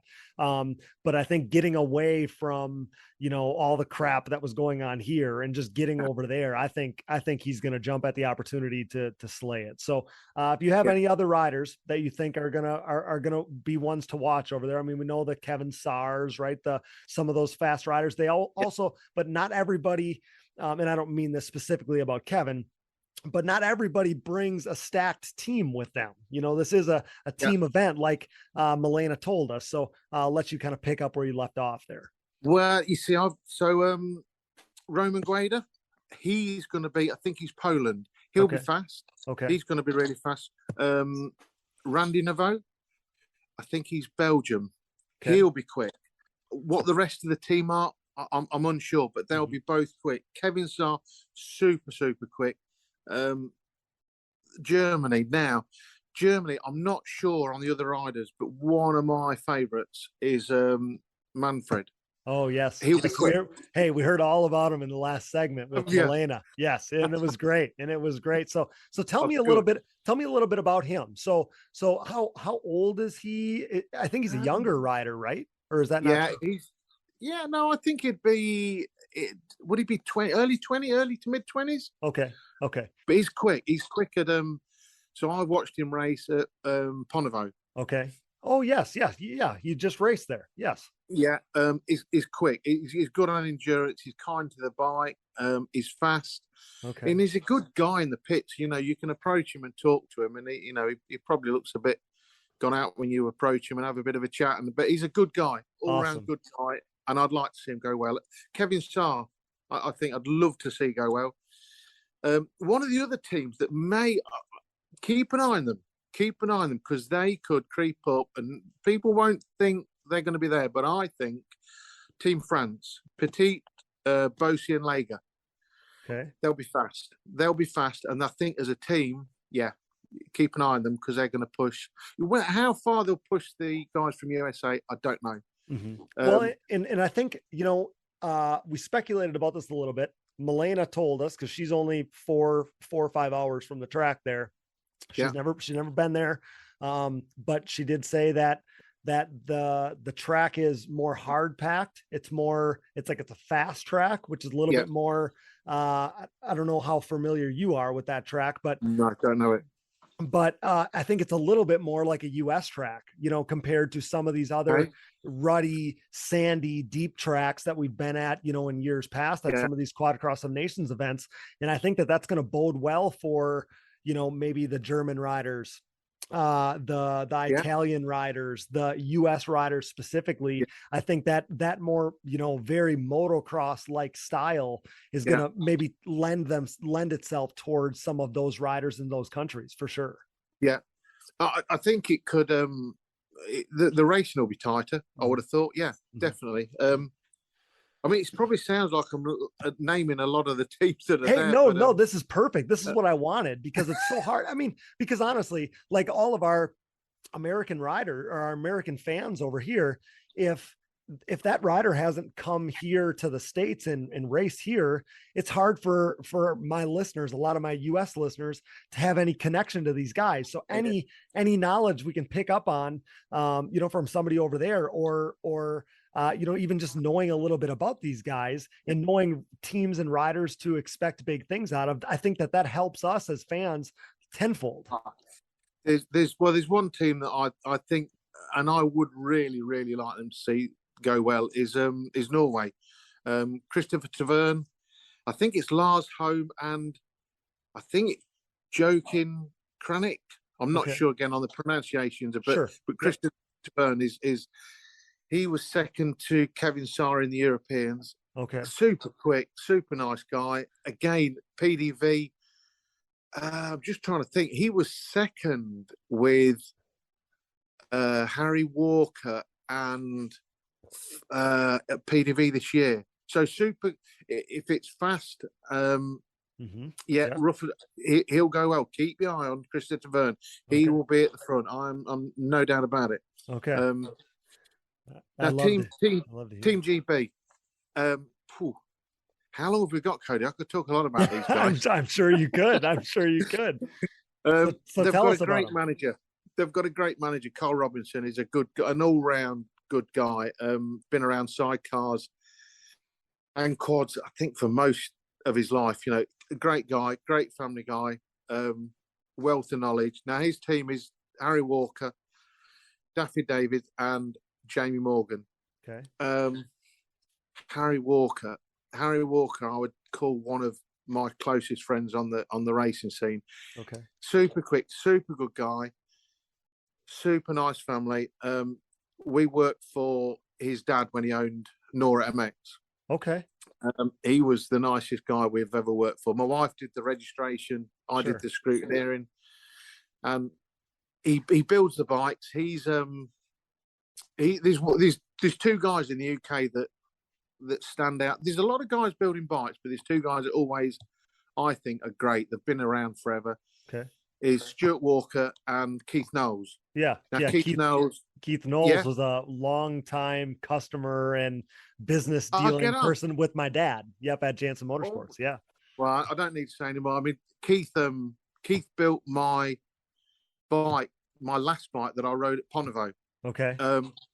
They're still as enthusiastic as they were 20 years ago, and they're still looking at making things better, slightly more efficient, slightly more power. You know, they're looking at efficiencies. They love to be in the paddock. They love building the bikes.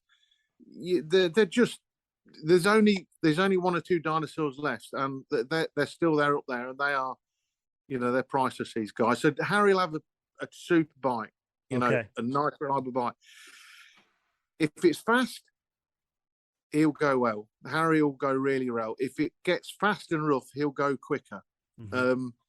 Keep your eye on Harry. He's not shy in the first turn. He will be in there, and he won't want to sit back and hang about. He will be British champion one day. There's no doubt about it. But keep your eye on Harry Walker. Keep your eye on him. Daffy David comes again from... See, I've missed him. His dad is another great bike builder. I mean, he's been about for... I think before quads were built, he's been around forever. He builds some of the greatest bikes you will ever see. He's been riding a Yamaha with I think a KTM engine in it. Okay. This year, so super quick. When he builds them right. So his dad his mum, dad, the family are all motocross. Okay. He'll be British champion one day, and he's fast. He's not a big muscly lad. But he's fast, and he won't want to hang about. He won't want to sit back. Keep your eye on him. He's going to be at the front with Harry, no doubt about it. Okay. The third rider, Jamie Morgan. I don't know whether you heard of Jamie. I have. I know the name. Yep. His bike would have been built by his dad again. Loved Ben, a great guy. The bike will be built right. I think, I might be wrong in saying this, but I think he'll be riding a Honda. Okay. Now, if it gets rough, he's won Western Beach Race twice. I think 2 years running now, Jamie has. Oh, wow. So he loves endurance. He loves it up, He likes it rough. Hard. He likes it rough. He likes it rough. So keep your eye on Jamie. He's not there to make a number up. He'll be there. Super quick. We need a bit of reliability, and I think everybody needs a little bit of luck. Of course, don't count them out. They're them guys will be there.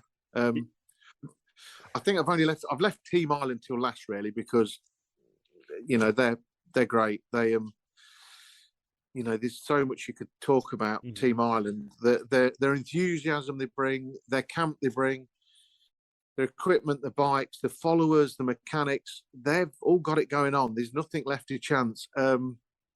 Mark Mclennan, British champion again. Mm-hmm. If it gets rough and it gets fast, he'll be there. He's going to be at the front. A great team player. Dean Dillon, wow, he's getting faster. He will be at the front. He's got a lovely style. He's kind on the bike.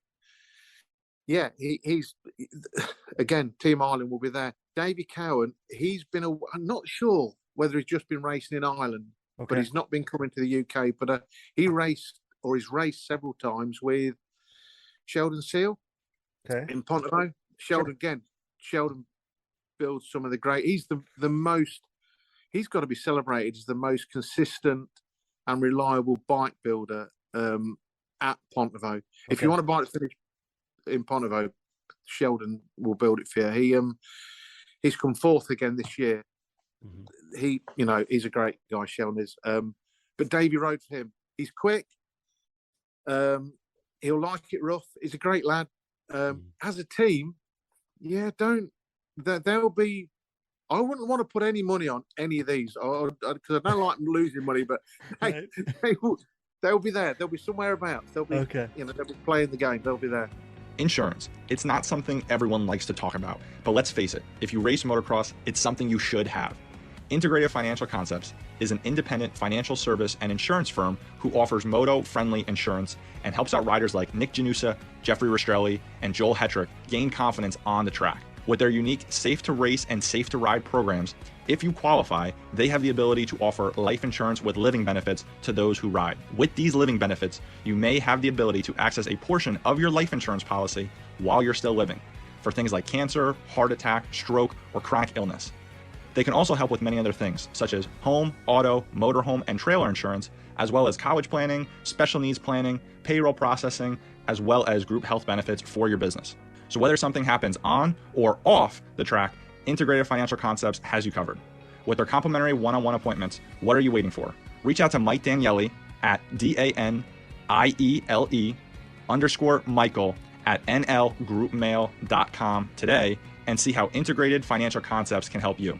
Living benefit riders are supplemental benefits that can be added to a life insurance policy and are not suitable unless you have the need for life insurance. Riders are optional and may require additional premium and may not be available in all states or on all products. This is not a solicitation for any specific insurance policy. Just like the sport of ATV motocross as a whole, our Digging Deep community is brought together by the love for racing that we all share. Our sport is compiled of many great people, and leading that charge is the Launderville family at Launderville Steel Enterprises and Concrete Supply. This racing-owned family business is a steel and concrete supplier serving the entire United States.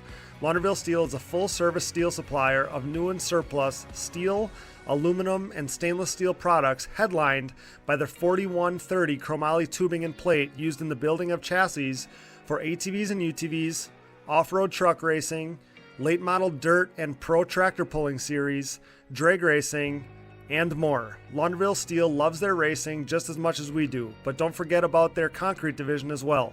With over 25 years of experience, the Concrete Division can supply everything you need to complete your next business or personal project. Their central Midwest location enables LSE to easily serve customers across the United States. For a quote, additional info, answers to more of your questions, or to talk a little racing, head over to laundervillesteel.com or give them a call today. We are proud to be partnered with yet another racer-owned company. Thank you, Launderville Steel Enterprises and Concrete Supply. Here at Digging Deep, we have an obvious passion for ATVs and pridefully enjoy sharing the sport's history. Since 2019, when the podcast was born, we've been working to partner with individuals who share our passion, but one man and his vision had been missing from our partnership group. Until now. When it comes to the sport's history, the hallowed grounds of Binky's Forever ATC Museum has it all. Binky Tapscott's mind-blowing collection of 3- and 4-wheelers has preserved history by spanning all makes and models, from Honda 3-wheelers in chronological order to unique builds that shaped ATV racing as we know it, like Doug Gust's iconic DRZ-powered hybrid thumper and everything in between. There's no denying Binky's passion, a passion that we certainly relate to here at Digging Deep. Binky's goal is to share his amazing collection with fellow enthusiasts by making his prized possessions accessible to the public via scheduled visits. Follow Forever ATC Museum on Facebook and watch foreveratc.com for further updates on possibly getting a chance to see Binky's Forever ATC Museum for yourself. We are proud to welcome Binky's Forever ATC Museum to the Digging Deep family. Evans Waterless Powersports Coolant. The best power sports coolant on the market, Evans prevents overheating and boilover, so you need not worry about harming your engine or suffering a premature end to your ride, no matter what the conditions. Designed for use in ATVs, UTVs, motorcycles, and other power sports equipment, when conditions are at their worst, Evans is at its best. Upgrade to Evans now to avoid overheating and boilover next time you hit the track or trail. Use discount code DIGGINGDEEP20 at checkout to save at evanscoolant.com. Thanks for listening, and remember to support our partners. Now back to the show. Well, there's so many guys, so many teams that you just previewed for us. So I'm going to have to put you on the spot. I'm going to have to, and you're pretty good. You're pretty good at this. You're a multi-time event winner, right? And Digging Deep ATVMX Fantasy. So you know what you're talking about. But so give me a prediction for the weekend. So could your guys from GB, could they put it on the podium, you think? I mean, is there a chance that happens? Yeah, without a doubt. They'll be on the, I'd like to think they're on the podium. If they can't win it, they'll be on the podium. Okay. But I think Ireland will be, I think Ireland, I don't want to offend anybody by saying any of this, who I think is going to be great, but I know Great Britain they'll be in the mix. Ireland, I wouldn't be, don't be at all surprised if they're so close in with the mix with you Team think USA. So? You think so? Yeah. Okay. Yeah. And I've been throughout this process, I didn't want to just talk about the US like it's a foregone conclusion, because we've seen at some of these other races, I mean, they can come in with as the biggest names, right? Yeah. But it's a team race, and things happen, and bikes break, and as soon as you have one bike break or a crash or something, which we've seen happen to the USA in the past, and have it come down to just a couple points at the very end of the weekend, so we've seen that happen. So you're right. I mean, like you said earlier, I mean, everybody's got to have a little luck has to be on your side no matter who you are. Yeah, massively. Yeah. And I mean, I said because they're close to me, the Ireland and Great Britain, but I think France will be, they'll be pushing the front. They're not going to want to sit back. They need a little bit of luck, and I don't know what the pace is going to be like, whether it'll suit them. And then you only need people like Rani Naveau, Roman Guida, Kevin Saar, Manfred. They're going to be in the mix, so they could separate one or two riders, maybe one or two of the guys from, if they separate Chad and Joel, or Ford, they could make it interesting towards the top, with some close points. So yeah. Yeah, and I think that the biggest thing, and this is something that, we've talked about with some of our US riders on these shows, but those races are so long. Number one, the ATV has to make it a long time without having a problem.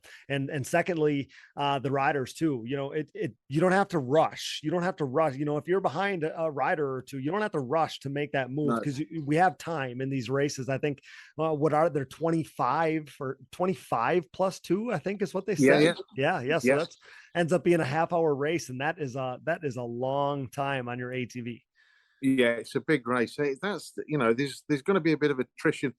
Somebody, if you're carrying a bit more fitness than somebody else, you're probably going to push it a little bit more towards the end of the race, and you get a point back. And so Harry's fit.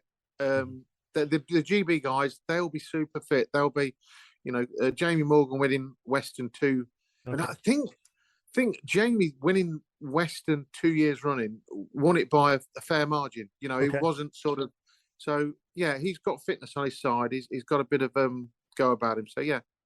Okay. Well, and that's what makes these races so interesting, is when you take the best of the best from, kind of their own corner of the world. Each country has their guys, and, you put them all together on a racetrack and just let them shake it out.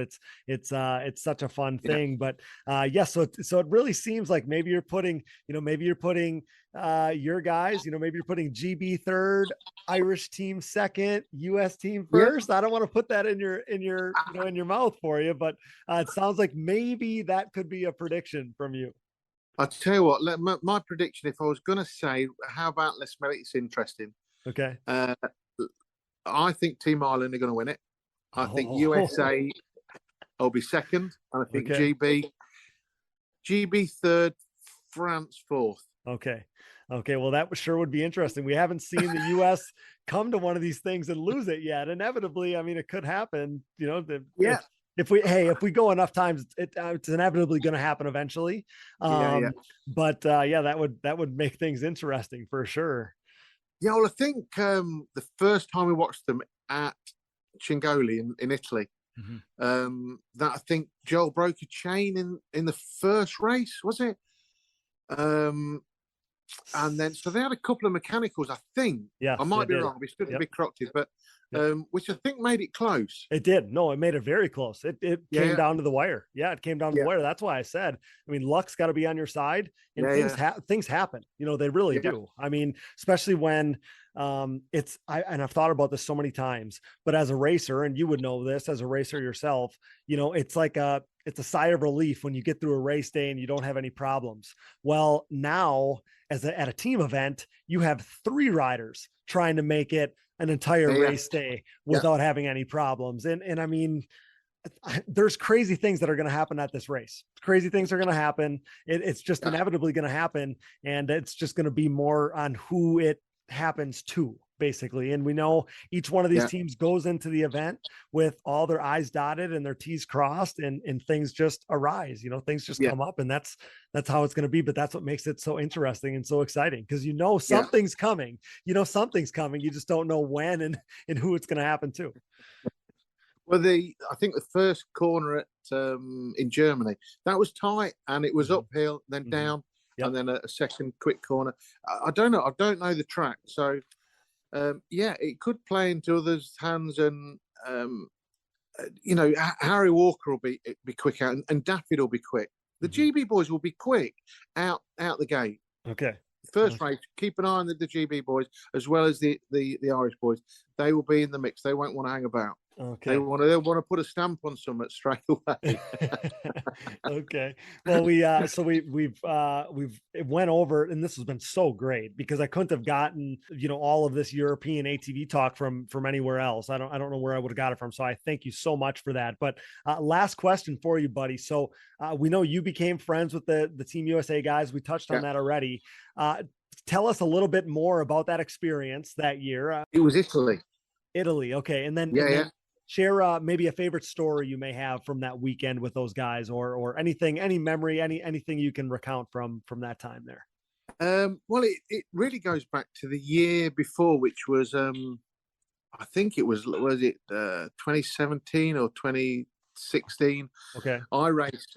We heard that this guy from America was coming to race Pontevo, called Chad, and we didn't know a lot about him, what he looked like, and so we went through the whole weekend, and I buzz around Pontevo on an old 250 trike. Okay. One of the old shaft-driven ones, the SX. Yep. And we buzzed around, and we went to the prize giving. My wife and I, we pulled up, and we stood there, and I went up to this couple, and I said, "Are you the guy from America?" And that was it. He said, "Yeah, I'm Chad, and this is my wife," and that's it. We I think he may have missed one of the prizes that he was going to receive. We were chatting motocross, sure, and he loved it, and he said that's what we were racing. I said, "Oh, we've raced the 250R," and he'd watched us go round. He knew the bike. Okay. And so that's really how we became friends, and then we went to Italy to watch him, and we were walking down into the pits, and we saw Danica walking up, and we'd got an American flag in her hand, and she saw us straight away, and she said, "You've come to watch us." Oh, that's amazing. Yeah, I've come all his way. So we went down, and straight away he told Thomas and Joel that we'd race a 250, and that's how we got chatting, and we met Gloop, Mark Baldwin, and Harv and everybody else, and then we followed the guys really when they've come. We've followed them, and Chad always makes there's not many guys like this. He's super unbelievable to talk to, very open about giving you advice, I don't think I would be challenging him on the track, so I don't think he's got anything to worry about. But Right. he taught me. We came back. We was coming back. It's the year I had the bad crash and I bust my leg up. But he told me how to ride sand. Okay. And he told me one or two little secrets. I can't tell anybody else because I think it's like a, it's a secret. Right, you're sworn to secrecy. Yeah. But he told me one or two bits, and he always has time to talk. It's like, I don't know, a lot of guys in a lot of sports, they could take a lot away from the ATV world. That these superstar guys, they make time for the fans that are interested in their achievements or their goals or what they want to do that year. So it's super guy. Again, Joel's very welcoming. Again, open to talk to. And his family as well. Great. But Thomas Brown, wow. So Thomas gave me a shirt when we left, and he was always just great to talk to. He was good, just fun. Told you stories and about racing, and he was great. He gave me that shirt, and the guy signed the the poster, and I got hats, and Mike Walsh, wow, a huge fan of Mike Walsh. Mike Walsh was great to be around. Again, really, really interesting. When we go there, they don't have to do this, but when we first went there, I think it's the one where it turned wet. I think it was the year after. Was that Denmark? I think it was. Yeah, I think it was. Isn't that the year where it got? I'm almost certain that's the year that it got wet and muddy, and yeah. But we go there, beforehand, see them and spend a bit of time with them, and we always get invited in for something to eat. We always drinks, and the Italians are exactly the same. One year that was Germany. They opened up the tent. You must join us. You don't have a choice. You must come on. Let's have something to eat and that. Sure. And then I took pictures. I said, I'm having dinner with. Wow. I got Gloop sat next to me, and Chad's across the road, and he said to me, you don't have to go googly eyed anymore. We're friends now. It's no big deal anymore. That's just so cool. Yeah. And again, that's what makes our sport so cool, right? I mean, you guys are half a world away. At the same time, we're all connected because we have this same love. We all love this sport just the same. And that's the coolest part. And I've said so many times about, guys like Thomas in the past, he's gone from our series now, but Joel and Chad, I mean, we're so lucky to have those guys. They're such great guys. And with them being the lead ambassadors for our sport, at least here in America, I mean, we're so spoiled. It couldn't be in better hands, being in the hands of guys like those. And this is something that I said to Casey earlier in the show, but guys like Bryce Ford and some of these younger riders being close to Joel and Chad at events like these, the trickle down effect of that is so good, because Bryce can just sit back and not even have to, I mean, it doesn't even have to be verbalized. He can just watch the way that these two living legends of our sport work and operate and go about their business. And if he picks up anything from that, I mean, that's going to bode well for him going forward. It's just this amazing process. Yeah. I mean, I believe he'll have great success this year. And, with Joel and Chad, alongside. I think he could only have great success. He can only learn. He's only going to get quicker. I'm interested to see what he'll do next year. Me too. He's only getting faster. Yep.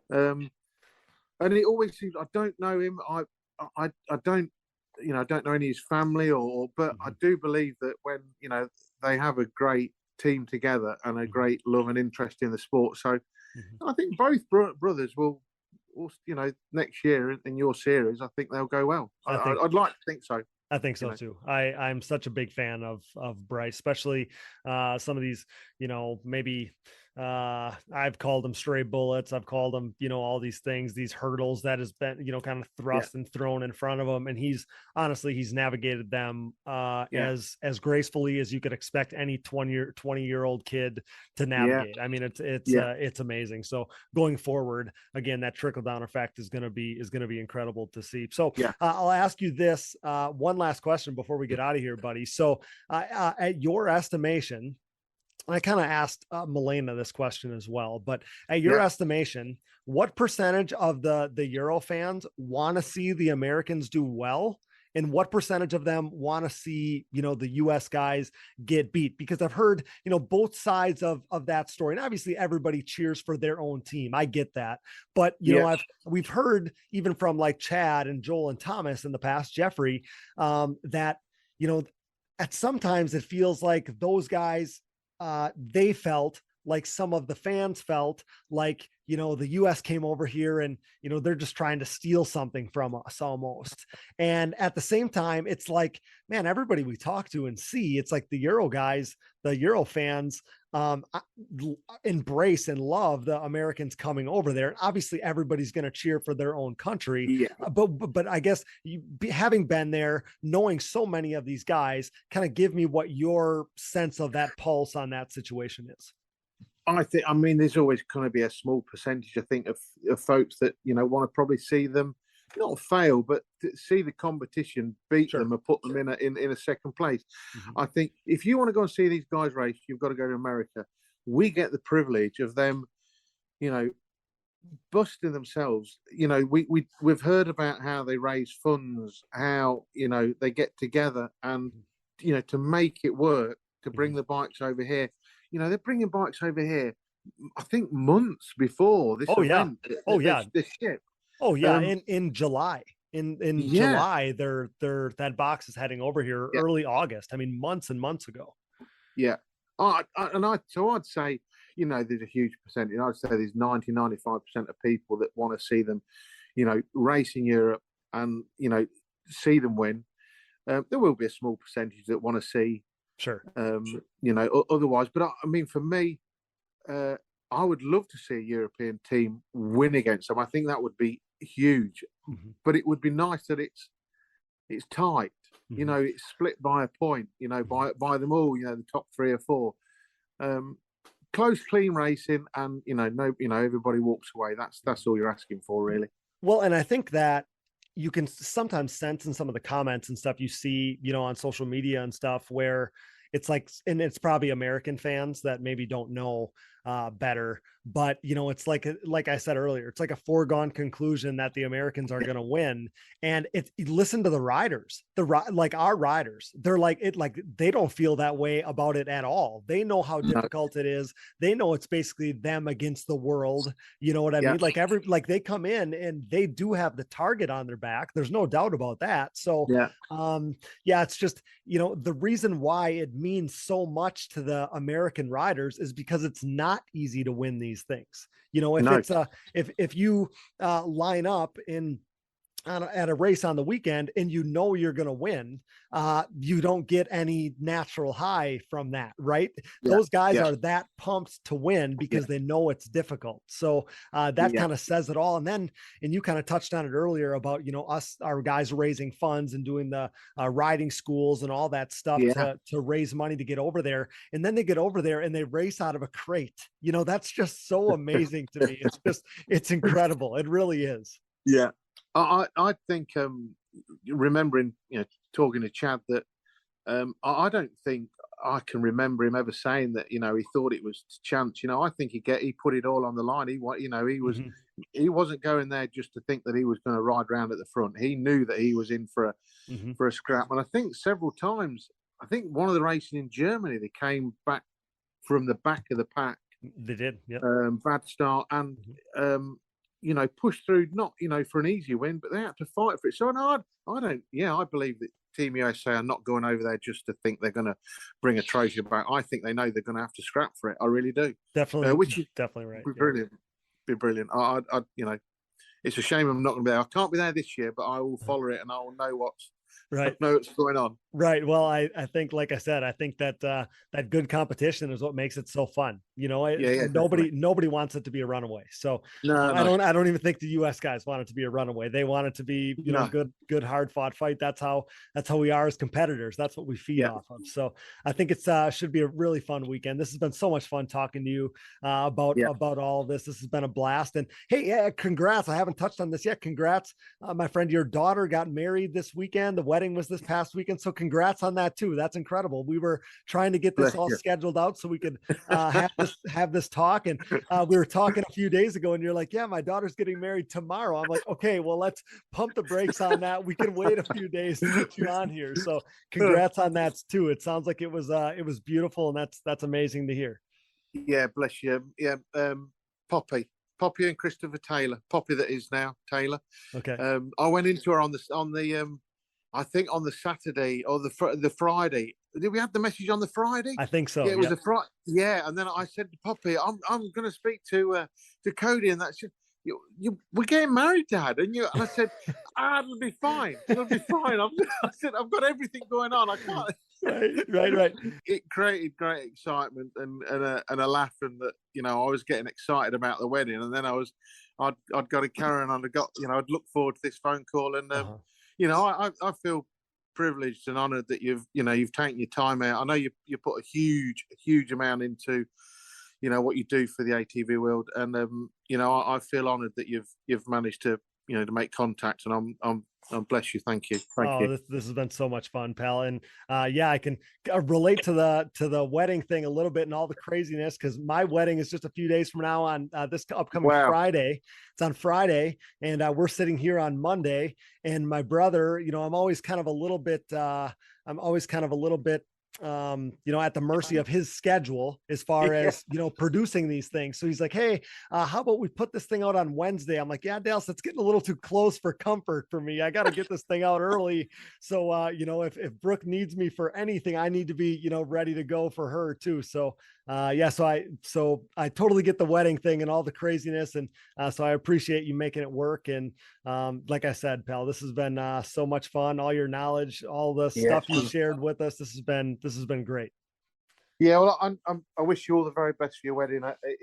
You'll have a great time. It's a great experience. Well, Uncle Al, thanks so much for your time and for joining me on the show here. We'll cheer on our guys, watch it all play out, and see how these predictions hold up. Thanks so much for being here, buddy, and thanks so much for supporting Digging Deep. That's Uncle Al, Darren Mcpherson, all the way from the UK, right here on the Digging Deep ATVMX podcast, presented by DID Racing Chain and their 520 ATV2 X-Ring chain. Thanks, buddy. Man, that was so much fun. I feel so ready for the weekend in the Czech Republic now. But as you heard, a reminder that the Digging Deep social pages won't be as active on race day as normal due to the fact that our wedding is this weekend. So we're burning the midnight oil here ahead of the event to give you the best coverage we can, the coverage that you deserve. And we'll, of course, do the exact same thing on the back end with a banger review show planned. But during the races, rely on the Team USA social media channels, Rip It Up Films, Milena at QuadMXLive, and wherever else Quadcross of Nations coverage can be found. Thanks to producer Dallas Jansen, my brother, for all his hard work. Thanks to Brooke and AMA official Harv Whipple. Thanks to all of our donors. You know who you are. We appreciate you so much. Thanks to all of our partners. CSD Tires. Go to shop.csdtires.com today. Yamaha, thanks to Blue Crew. Ssi Decals, DID Racing Chain, Namura Technologies, Bronco ATV and UTV Components, Impact Solutions, Lonerville Steel Enterprises and Concrete Supply, the financial advice of the Haymauer Financial Group, Forworks Carbon, DP Brakes, Factory 43, Integrated Financial Concepts and their Safe to Race and Safe to Ride insurance programs, Binky's Forever ATC Museum, Evans Waterless Power Sports Coolant, Walsh Racecraft, and Manscaped. Get 20% off and free shipping with code DIGGINGDEEP20 at manscaped.com. Support the brands that support our show, and don't forget to use those codes to save. You can find it all on our website, and be sure to click that Rocky Mountain ATVMC banner for all your gear and parts needs and to help us out. And most of all, thanks to you guys for listening. Our show merchandise, including our new Legends Never Die tees, are all available at shop.diggingdeepatvmx.com, so check that out. And if you're looking for another easy way to help support us, visit our website and click the Patreon or Buy Me a Coffee buttons. This allows you to set up a one-time or monthly contribution to support our efforts. You can give us a call using our voicemail line. I'd urge you to do so. Give us your reaction to the show, the races, and or everything in between, so we can play them on the show and react to what you have to say. Quadcross of Nations would be a great event to do this for. The number is 920-569-3519. We want to hear from you, so give us a call, guys. Follow the show on social media, Digging Deep ATVMX Podcast, and myself, Cody Jansen, for additional content, coverage, and more fun stuff as we transition into the off season. You can find us on Apple Podcasts, Google Podcasts, Amazon Podcasts, Spotify, Stitcher, and more. Wherever you find podcasts, you'll find the Digging Deep ATVMX Podcast. All episodes, additional podcast providers, sponsor links, and discount codes, show merchandise, fantasy info, and more can all be found on our website, diggingdeepatvmx.com. So check that out today. Be a friend, tell a friend. Please download, subscribe, rate, review, and share. And with that, for Casey Greek, Milena Krafthöfer, Darren Mcpherson, Brooke Catherine, Dallas Jansen, and I'm your host, Cody Jansen. Thanks for listening to and making us the #1 podcast in ATV racing, with over 177,000 downloads last month in 94 total countries. Until next time, thanks for joining us in Digging Deep with the Stars of ATV Motocross. USA, USA, USA.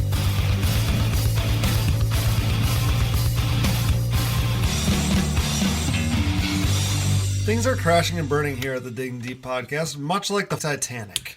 Those guys were hauling ass, for real. I remember watching Doug Gus, I don't know who it was, Steel City, running the same times Friday afternoon as James Stewart was on Sunday back then.